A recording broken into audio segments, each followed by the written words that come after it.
Hello to all traders and welcome to another edition of the live webinars hosted by me, David Kinley, and I'll be taking you through the introduction to financial markets and more interestingly enough into contracts for difference as well. That's CFDs as we trade with Orbex. And I'd just like to welcome you once again and thank you for joining me today on this Monday as we get into the new month of March, or just getting into the second week now, just seeing what all the opportunities are as we go into the next round of webinars. Just to let you know that this is a weekly webinar where I'll be taking you through the most interesting topics as we go through more and more interesting environments. And don't forget that because this is live, feel free to ask me any questions at any time and what you're most interested in and what you're looking to be more, let's say, educated on. If there is something that you feel like there is something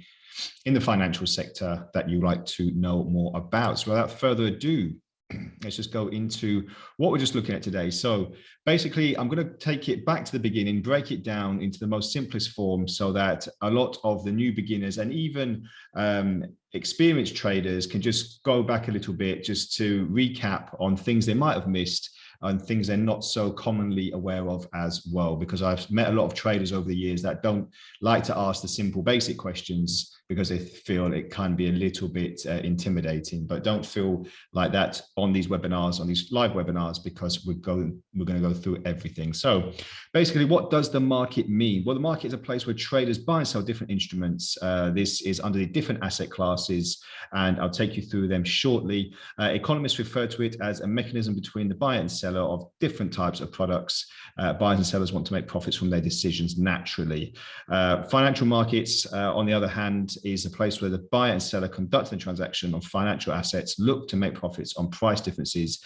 And this is the asset classes I wanted to just go over. So currency, stocks, commodities, indices, and bonds. So we'll just take you through my MT4 demonstration account here. So what we've got here, we've got asset classes.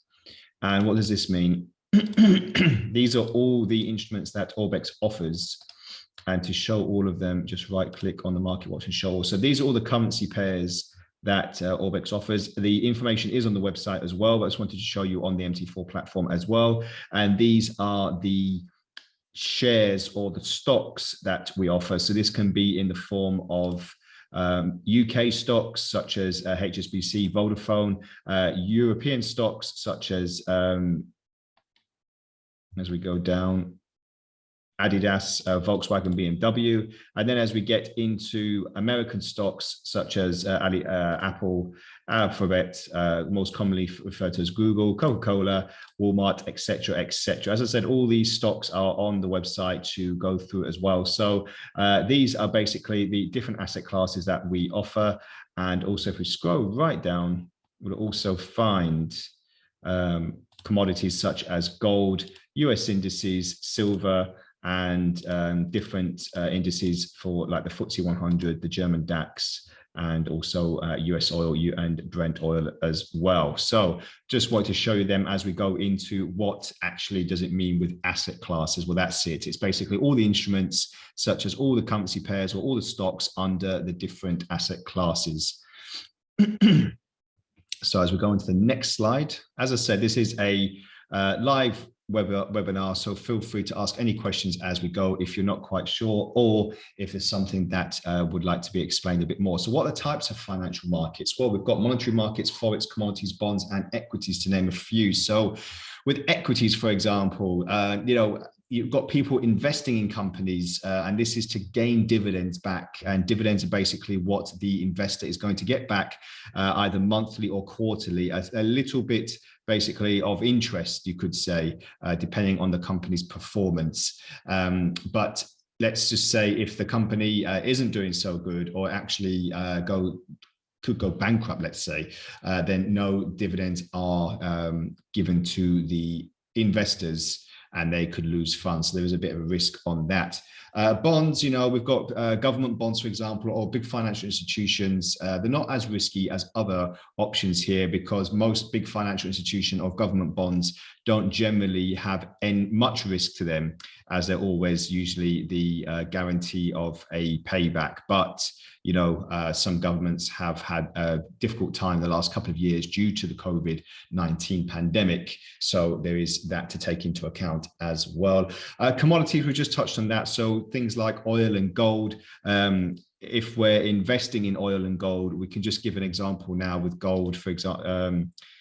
This is gold on the 30-minute chart. So if we bring it to the daily chart, we can see just how dramatic gold has been rising. And this is due to the Russia-Ukraine conflict, or most of it, and it's touching $2,000 yet again. So when we're investing in these instruments or asset classes that are affected by global geopolitical movements and other things, then just watch out for a big spike.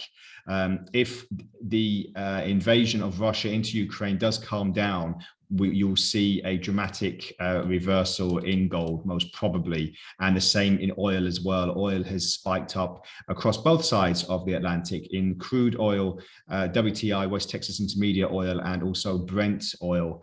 We've seen such a dramatic rise in oil due to the Russian conflict. But if we bring it back to a weekly chart, we can see here this was due to the COVID-19 pandemic bouncing very high.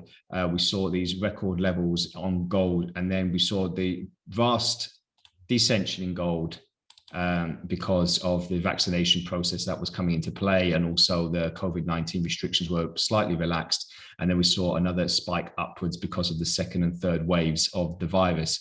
So gold is mainly driven on geopolitical, and also basically the traders usually use it as a safe haven asset as they look to see, as they move away from currencies and go on to gold. So that's why you'll see such a big spike in gold at the moment, nearly touching 2,000 yet again. So this is what a lot of investors do when we're investing in commodities such as that. And Forex, basically, we've got foreign exchange pairs are based mainly on the currency and the good standing of the economy that is being traded. So euro dollar is obviously one of the biggest traded forex pairs on a daily basis. The eurozone and the dollar zone is very, very popular to a lot of investors and traders. You have pound dollar, also known as cable, to name a few of these. So just watch out when you are looking to see what's the strongest currency pair in this when you are investing on these. But we'll look at this shortly as well, more in depth. As I said, feel free to ask any questions, and I'll be able to answer them live on the webinar as well.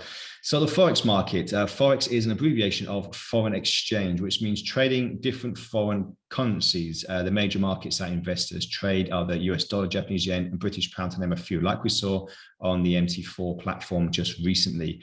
The Forex market operates 24 hours a day, 5 days a week. More important that it's not 7 days a week, Saturday and Sunday being when the market is closed. And the Forex market is the biggest and most liquid market in the world, with a daily turnover of $5 trillion.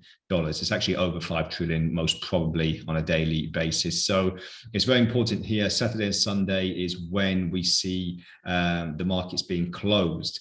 But with that being said, when the market does open on a weekend, we can see very big gaps in the market due to the fact that the weekend there is still news happening. And if we just take a look at gold, for example, so this is the close on Friday. I'll just zoom in a little bit better for you to see more clarity. So this is the close on Friday, and then this is the open on this week on Monday. So because of a lot of news on the weekend, we see a gap in the market. So this is quite regular when the market is closed over the weekend. So if you are trading and have positions left open overnight or over the weekend, just be sure that there could be gaps in the market when the market does open. And that will be something to consider as well. So I've just got a question now on the just got a live question. How do I avoid these gaps? Well, you can't really avoid gaps. All you can do is basically, if you are worried about gaps happening on rollover is on the at midnight or over the weekend, then it's better to close all positions if you can, if possible, so that you're not risking anything, any open positions as well. So this will give you no risk on your balance or equity that you have. However, if you do leave trades open, just be sure to implement some safe stop losses or take profits, which we'll look at shortly, how to place them and what the best thing to do is there. So thank you for mentioning that. So just quickly go back to the presentation then. So just to get a feel of what we're looking at then, as you can see here, this is the New York Stock Exchange, this is the NASDAQ as well, two very big investing protocols, investing instruments in America. But as you can see here, the total Forex on a daily transaction is well above what is traded on the New York Stock Exchange and the NASDAQ as well. So that's just to give you a feel of how popular trading foreign exchange pairs are and CFDs in general, especially when there is a lot of movement in the market. So just bear that in mind if you are thinking to trade at these on these particular instruments. So Forex market sessions, what is a session? Well, in different parts of the world, because obviously where you are at the moment, it's not the only part in the world that's actually trading. We've got the Australian session, also known as the Asian session, which kind of go hand in hand, quite similar to each other. Then we cross over to the European session, because the way the globe is turning, this is where how the markets are opening. And then finally, we have the American session as well. So this is GMT time at the moment, approximately. So if you can get a brief idea that wherever you are in the world at the moment, the GMT time correlates to 9 p.m. to 5 a.m. in Australia, 11 till 7 in Asia, mainly Tokyo, Japan, and European session 7 till 5 and American session 1 till 9. So what does that mean? Well, when we're trading, a lot of the Australian and Asian session is basically when there aren't many traders in the market. The main threshold, or the most popular time that traders trade, is during the UK, European and American session. This is when you'll see a lot of liquidity in the market and a lot more pricing. Now, what do I mean by liquidity and pricing? Well, if we take these samples here, for GMT time, it's the early hours of the morning pretty much. You know, it's 9 in the evening till 5 in the morning and 11 in the evening till 7 in the morning. So this particular time, let's say around midnight, and then 1 o'clock, 2 o'clock, 3 o'clock, 4 o'clock in the morning, roughly about there. Let's just take a look at euro dollar then. So we'll put it on the minute chart. And what I want to show you here is the fact that when we go back, this is today, as you can see, 7th of March. Just close this so it's a bit easier to see. So when we go back to the 7th of March, in the early hours of the morning, so I'll just zoom in a little bit. As you can see here, this is when the market is opening. As you can see, very, very flat prices. At the end of Friday's session, there you can see some full-bodied candles, a little bit thin liquidity, meaning that there's not much pricing in the market. And when there's not much price in the market, it means there's not many traders in the market. And as you can see here, very, very hardly no candlesticks at all, muted prices. And as you can see here, gaps in the market as well. And then the gaps represent that there's no price in the market. And so that traders are not really trading very much. And as we go, as you can see here, 1 o'clock, 2 o'clock in the morning, we're getting some more fuller bars here in the market. That's because a lot of traders are starting to, let's say, wake up, start trading, look at what's going on in the markets. And don't forget, this is euro dollar. This is probably the most popular traded pair. I'll take you to a less popular traded pair in a second. I just wanted to show you this one first of all, just to show you how it can get more juice on the candlestick bars, basically more pricing in the market. So as we go on 3 o'clock, 4 o'clock in the morning, you can see these big candlestick bars now, very full, less gaps, less muted candlesticks as well. There's a few here, but as you can see here, as we go into the trading sessions now of the European session and UK session, you can just see the fullness of the candlesticks, which means there's more pricing because there's more traders in the market, and they're obviously opening and closing positions and creating these prices.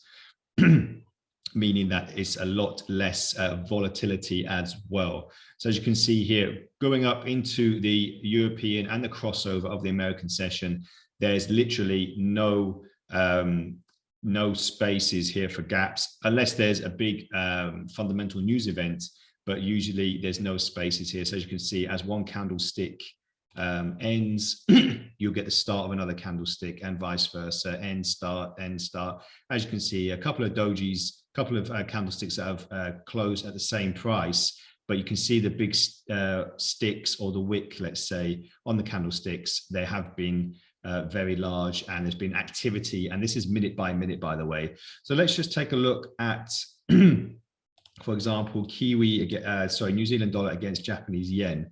So what I want to do now is just zoom out a little bit, go back to the early hours of the morning. And as you can see here, very erratic candlesticks. This means that the pricing is either muted, or there's a lot of uncertainty on these candlesticks. It can be very, very risky and very difficult to trade these prices.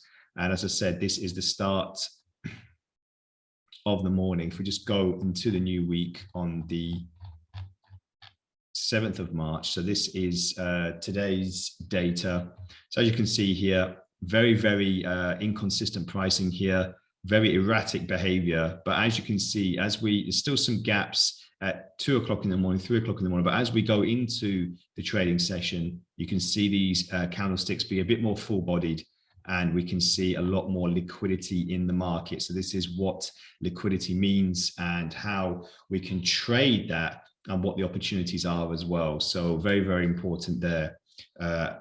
And it will be a lot more beneficial if you know what to look for as well. So this is basically the Forex market sessions, and how we decipher when probably is the best time to trade, and when we're looking to hit those opportunities. So the Australian session, the Asian sessions do not really have too much liquidity as the European and American sessions. And this is because there's a lot more big corporations opening up, and a lot more traders opening up positions as well.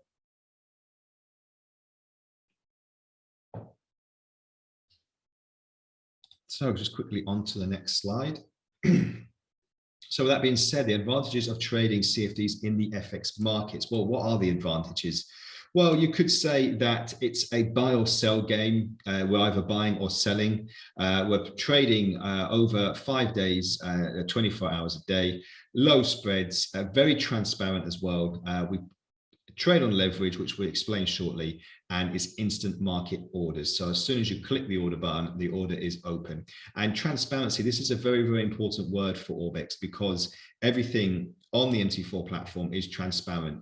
As you can see here, I'll just zoom out a little bit. There's nothing hidden. Basically, these are all the prices of the current day for this particular asset class, this particular instrument, euro dollar. If we go back to gold, just zoom out because it can be a little bit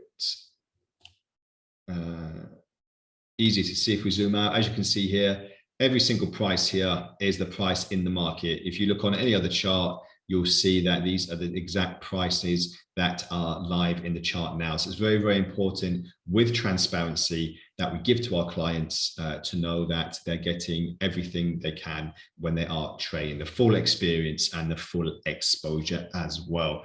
So what do I mean with buying and selling? Well, we'll go into that shortly, but I just wanted to show you before we get into that, what are the major currencies that are traded. So these are the major ones. And as you can see, like we've been talking about, United States, European Union, Japan, Great Britain, and Swiss franc. These are the countries that have quite a lot of popular exposure, because not only do they have the main news events coming out on a daily basis, but also it's where there can be a lot of devastation in the market and a lot of good news as well. So, you know, United States, for example, every time there's a president elected, every time there is something happening in the country, it does usually affect the world, because America is the world's biggest economy. So usually if something's happened there, then it usually does have a ripple effect on the rest of the world.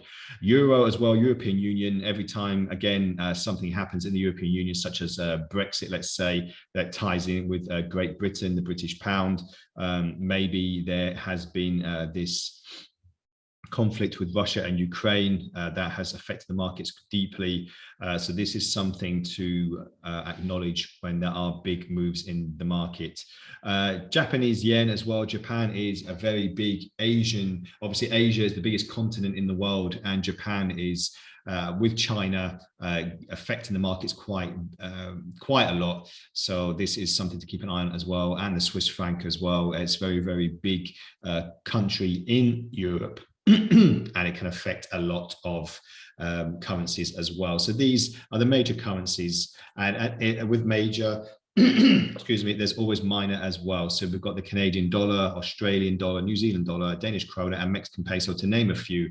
But if we look on the MT4 platform, we can see all of these. So AUD is Australian dollar, dollar, euro, pound. But if you just hover over them, it gives you a brief example as well. So if you are looking at any particular pairs, they all tie in with each other. So Australian dollar, New Zealand dollar, British pound, Canadian dollar, and even the Norwegian krona and the Danish krona and the Polish zloty against the dollar as well. So these are all these currency pairs that can be affected.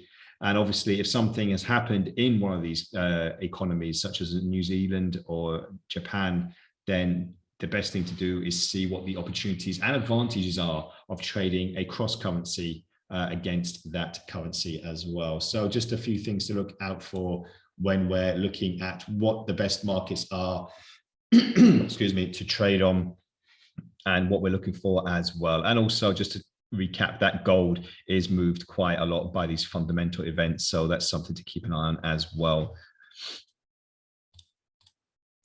Okay, so currencies in pairs, what does that mean? So Orbex trades with currencies in pairs, not individual pairs. So we've got a base currency and a quote currency.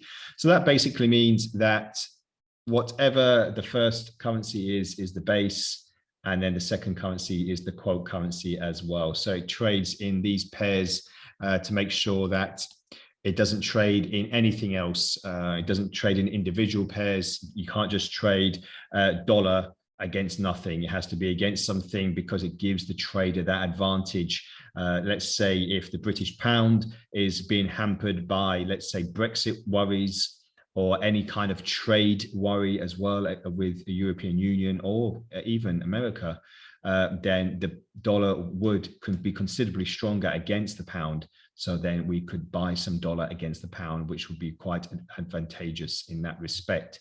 So if we go to the pound dollar, for example, chart, as you can see here, for the last, when was this started? So it started on the 3rd of March. So let's say for the last few days, going back to last Thursday, so 3 trading days at the moment, we've seen quite a big decline in the pound against the dollar. This indicates that the pound is suffering, because the pound is the base currency and the dollar is the quote currency. So if we look on here, we can see that the pound dollar has dropped over 300 pips. We'll go into pips in a second, but I just want to show you how far this has gone down. So if we sold this pair, this currency pair, roughly about here, not even here, it could even be lower, and we had an open trade for a few days, then it would have been very profitable on that trade, just over 200 pips. So with that being said, these are the advantages that you have to look out for. And in doing so, it means that there's a stronger American dollar against the British pound, because the pair means that the pound is suffering if it's going down. If this was going higher, like we see here, this would mean that the pound is very, very strong against the dollar, because the pound is the base currency and the dollar is the quote currency. But at the moment, as you can see, there is a big downturn on the pound dollar chart, on the pound dollar pair, which means that we are looking at the pound dollar currency pair falling. That will be a sell position, and then the trader would be very, very, very happy due to that move in the market. So that's just a little brief overview of the buying and selling. We'll get into that more shortly. Just wanted to go as we go. As I said, feel free to ask any questions as we go on as well. So pair categorization. So pairs, direct pairs, like we just spoke about. So pairs which the dollar is the counter currency or the quote currency. So we've got euro dollar, pound dollar, Aussie dollar, New Zealand dollar, to name a few. So that means it's the quote currency. And indirect pairs where dollar is the base currency. So as you can see here, just a few examples: dollar Japanese yen, dollar Swiss franc, and dollar Canadian dollar.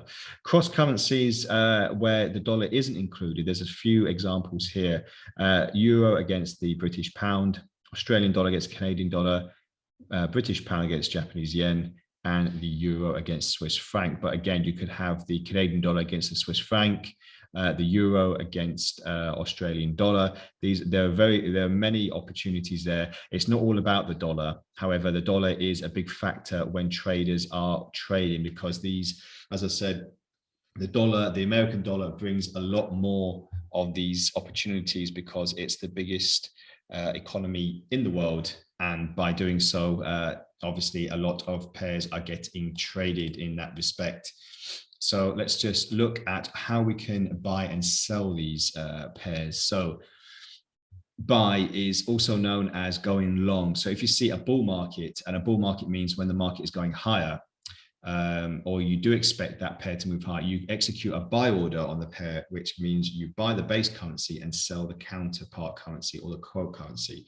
And vice versa, if you think the market is in a bear condition, meaning the market will go lower, then a sell order on that pair will be executed, which means you can short the base currency, which is also known as the sell, and go long on the counterpart currency, also known as the quote. So like I said before, what we've got here is a perfect example. So once the price dipped, let's just take a brief example. Once the price dipped to 132.81, 132.80, the trader thought that the market would go up. So there would be a buy position in this area.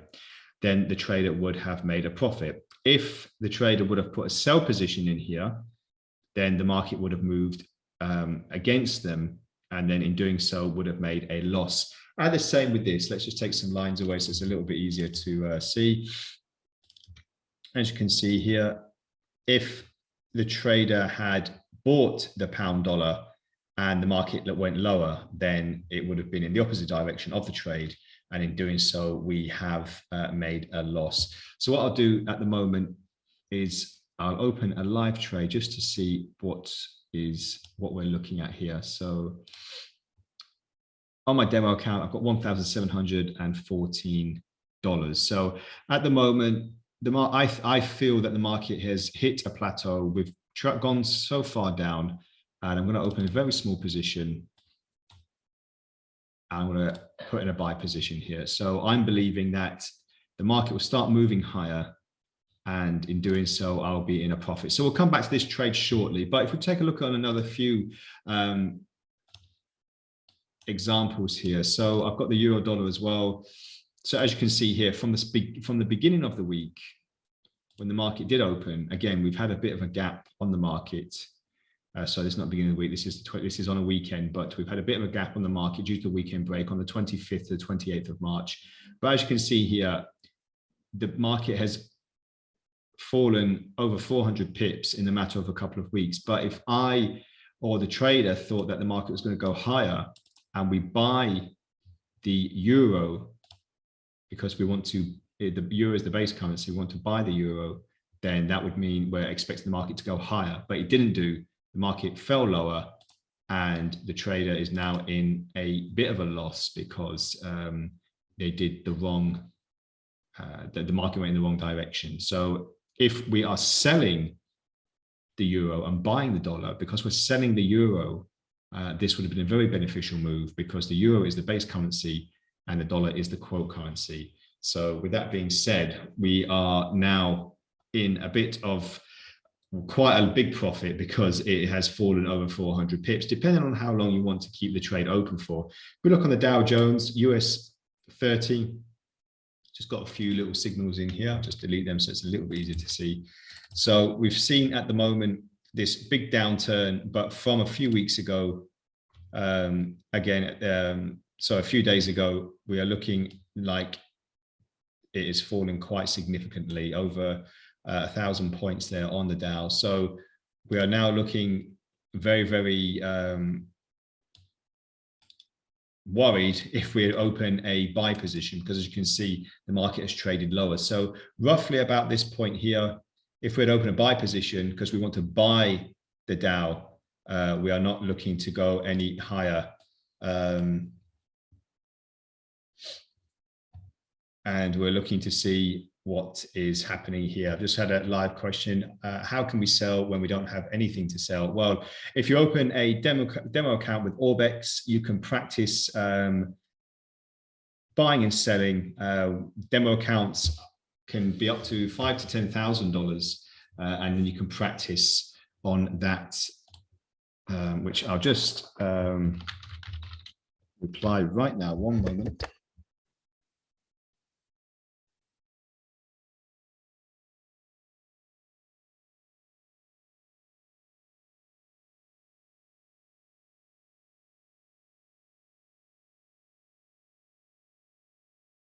So we are just looking at now at what the opportunities are. So as I said, I've opened this pound-dollar position with a buy. I'm waiting for the price to go higher. I believe it might do, but there is the risk of it going lower. But we'll see now as we go into the trades there.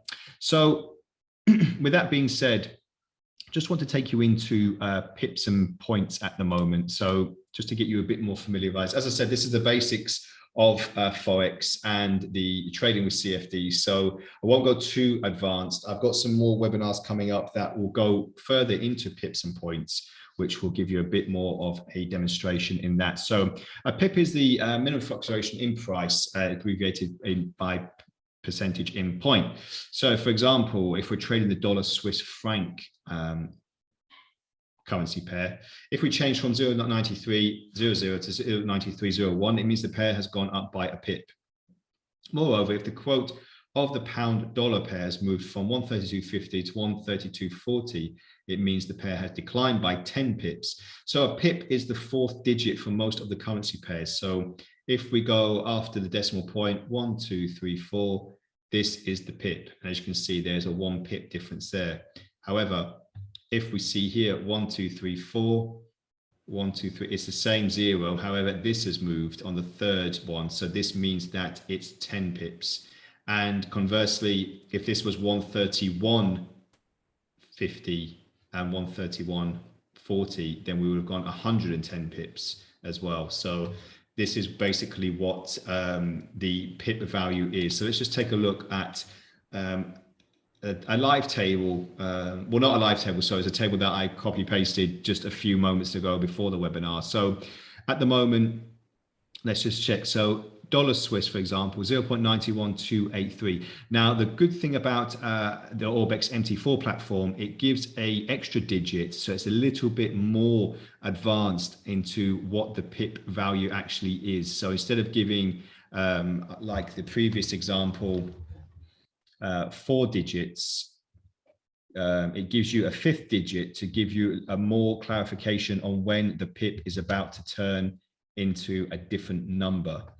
So let's just have a quick look there. So 91,283, 91,30 there. So that means there's a difference of roughly about 2 pips, because we've got 28 here and 30 there. And the extra digit is just giving you the point, which means that it's giving you a bit more of information.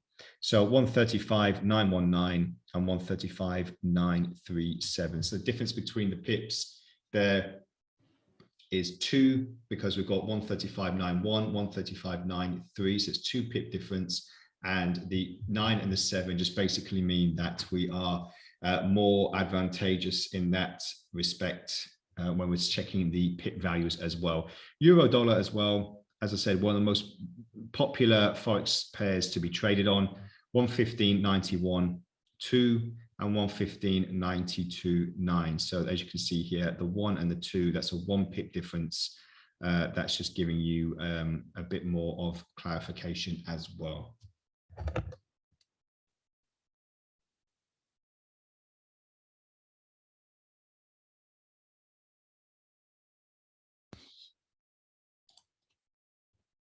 So with that being said, the MT4 consists of the bid and the ask price that we looked into. Now, what else can we look into with the basics of Forex trading? Well, we can also look at the volume as well. So what is the volume then? The volume is basically how big the market, the trade value is that we're going to open. And this basically ties in to how much equity and how much margin is going to be needed to open these particular trades. This is on my next webinar, which is next Monday, under the calculations of Forex. But at the moment, I'll just give you a brief example of what we're looking at. So a one lot trade means it's 100,000 units of that currency pair. Mini lot is 10,000 units, 0.1, and a micro lot is 1,000, 0.01. Now, 0.1 is quite interesting because that's the trade that I opened recently, 0.1. And we're seeing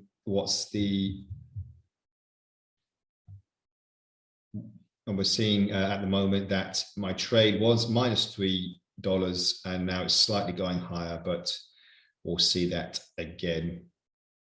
I've just got another live question about the margin requirement. Well, margin is basically, it's a calculation based on what you're trading on, your leverage size and the volume size as well. But as I said, we'll get into the calculations of Forex, the important calculations of Forex in the next webinar, where I take you through basically what the leverage needs to be in order to open certain volumes of trades, how many trades we can open, margin levels, free margin, equity, and the balance as well.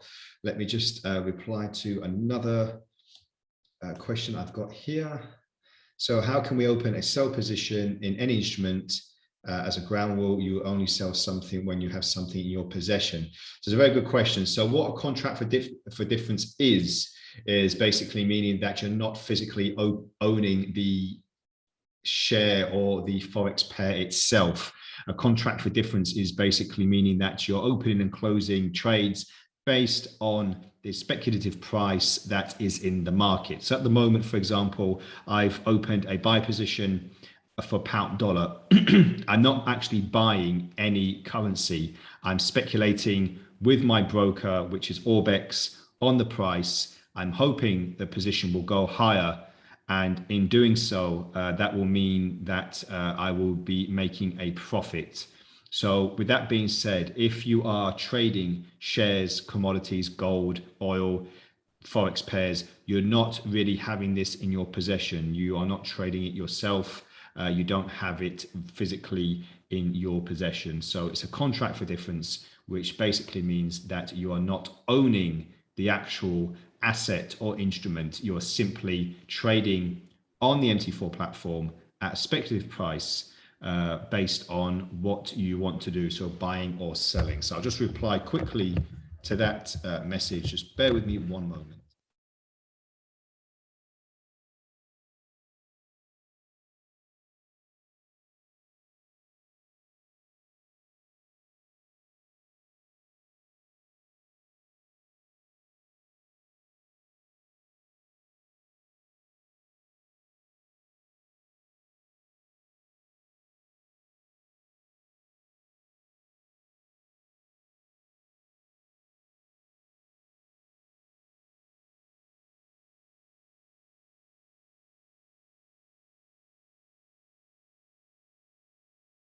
Okay, and welcome back. So just have to, as I said, keep the questions coming. If you have any, you want any clarity, anything like that. So just to recap, a contract for difference is basically trading at a speculative price and not physically owning the asset or instrument. So gold, for example, I'm not actually owning any gold, and I'm just basically speculating that the price will go higher and not go lower if I'm in a buy position. So I'm not owning any gold. If I want to take an open position on Twitter or Tesla, I'm not owning any shares of Tesla or Twitter. I'm simply buying and selling a speculative price on the MT4 platform.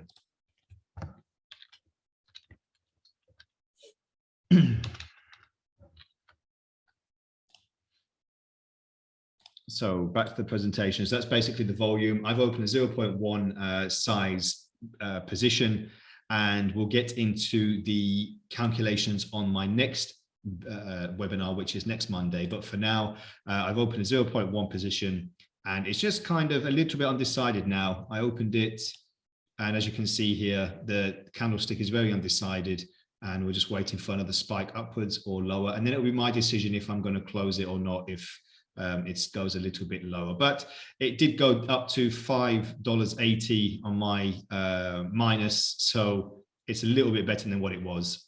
So we'll come back to that shortly as we go through the presentation as well. So leverage, just to take a tie in, as I said, the main leverage points will be more in-depthly talked about in my next webinar next week. However, just a brief explanation at the moment. So leverage is one of the reasons markets become available to retail traders. It's a tool that allows traders to take big positions or bigger positions with smaller margin, which increases their risk and opportunities to the investors. So types of leverage that Orbex offers are 1 to 30, 50, 100, and 500, and all in between as well, 1 to 200, 1 to 300, etc.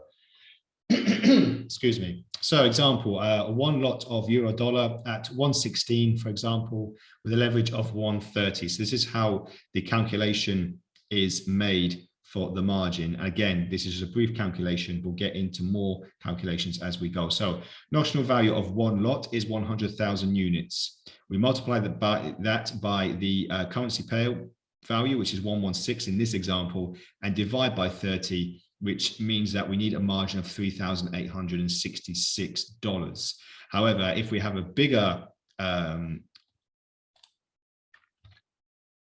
bigger leverage, we'll just get the trusty calculator out. So we have 100,000, excuse me, and we times that by 1.16. As I said, as an example, it's not the correct price at the moment in the market, but it's just an example. And then we divide that by, let's say, 100. So as you can see, already we need less margin requirement, 1,160. So basically, a higher leverage is giving the trader a little bit more of an opportunity to enter the market. However, there is more of a risk with a higher leverage, and this is due to the fact that if the market does move out of your favor, then the funds could be wiped off the account a lot quicker if the margin, if the leverage is a lot higher. But as you can see here, if we keep that in mind, so 100,000 times 1.16 and divide that by 500, you just need $232 to open this one lot of trade. However, again, it is a little bit more risky if you have a higher leverage, but there are other ways you can do it. You know, you don't have to open a one lot. You can open a micro lot, which is 1,000, multiply by 1.16, and then divide that by 100. Again, look, you only need $11 for that trade. So this is why a demo account or a demonstration account is very, very beneficial, because it gives the trader a lot more impetus, a lot more practice to keep trading as well, and practice these trades to get more and more confident in where we're going. So just a little bit more on the leverage. So it's margin is the system where the leverage works as follows. So the trader takes a position in the market by any volume they desire. The broker Orbex allows a trader to take the position. However, it takes a margin for that volume, such as your leverage. So if we go back to quickly my trade, it's not going too well. We're going a little bit lower now, but as you can see here, the margin requirement for this 0.10 trade at pound dollar means it's $26.26. So this is what is needed for that as well. So we'll just see what how that correlates. So what I've done here, just give you a live example of how it's worked it out. So as I said, a lot of this will be transparent on my next webinar, but if we go to 10,000, 10,000 is a 0.10 size lot, 10,000 notional units, multiplied by the price, which is 1.3131, and then my demo account is set at 500 leverage, so I want to divide that by 500, and as you can see here, 26, 26, Obviously, we don't take this extra digit out. So this is what is required for the margin. As I said, all these calculations will be more in-depthly looked at in the next video. So just to be more clear in that respect. So after the trader closes the position, the broker returns to them that margin, and it adds or subtracts the profit or loss accrued. So the margin is basically like a guarantee that you need to open a certain amount of trade. You get the funds back. It's just a margin requirement, and that works into the margin level as well, which we'll look at next time around. So let's just one more slide about leverage before we get into pending orders. So imagine your account balance is $1,000. If your leverage is 1 to 100, you decide to buy $1 with a volume of 0.1. So 0.1 means you're going to buy $10,000 and sell Japanese yen in turn, because the dollar pair, sorry, the dollar currency is the base currency and the Japanese yen is the quote currency. The brokerage house Orbex will require a margin of 1% of your total volume, which equates to $100 based on the leverage of 1 to 100. After the position is closed, then the margin will be returned to you as a free margin to your account, will increase or decrease as a result. So just keep in mind that every time you open a trade, a margin requirement is needed. And this is how the financial markets work. So as we go on to the ending of the presentation, just want to take you through what orders there are in the market. So we've got two types of orders, which are pending orders and market orders. A market order is basically what I opened at the moment. It was an instant market order. I went to pound dollar. I double clicked and I selected my volume and I decided to buy. It was as simple as that. I didn't do anything. It's buy or sell. We pick a side and we look at the market and we think of where it might go. At the moment, it's not going too well, but I'm hopeful that we still have another push to the upside. However, there is another stage to that, and that's pending orders. So a pending order is where we see here. So we click on it and we open it here. Now, just to take you through what actual pending orders that Orbex offers on the NT4 platform. So we've got a buy stop, a buy limit, and a sell stop and a sell limit. Now, what are the differences between these? Well, a buy stop and a sell stop is basically when, it's probably easier if I show you the NT4 platform. So what we want to do, let's go on to a different chart so it's a little bit clearer, and I'll just move these out of the way. So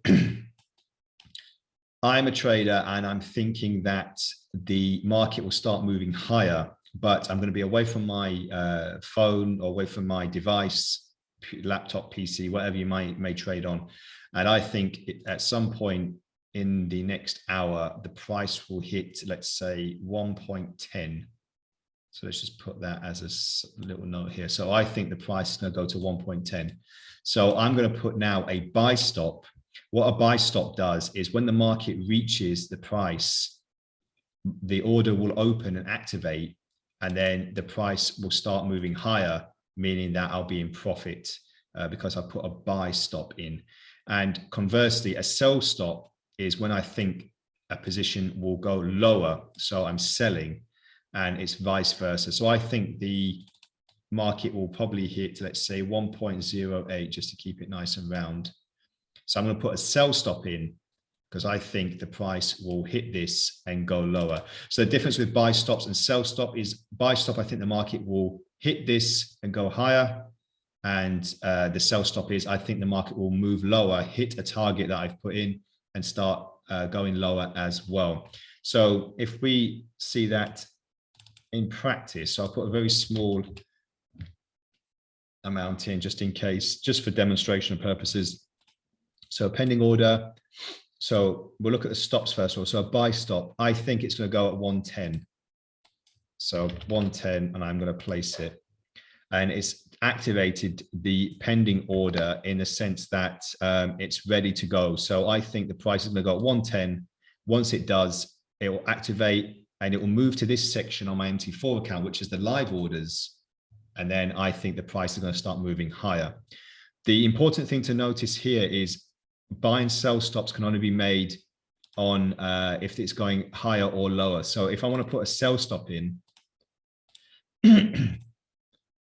no matter what I do, I cannot put a sell stop above the market price, because the whole point of a sell stop means that I think the market is going to start falling. So if I try to put 1.10, it's going to give me invalid because it's above the market price. I can only put it below. So I can only put it below 1.0884 at the moment. And it's important to note that the price that we set here must be from at least 5 points, which is half a pip. So a sell stop, like I said, 1.08, and that will place because it's over 5 points away from the market price, and it's a sell position as well. So let's just delete these two because I want to, and it, obviously, and if you can delete them simply by just clicking the X like I did there. So let's just do that again. So we've got stops that we want to put in. So a buy stop. So under no circumstances can I put this buy stop pending order about below 1.0884. If I did 1.08, it's going to give me invalid. If I put 1.07, again, invalid because it's below. A buy stop needs to be above the market price, and conversely, a sell stop needs to be below.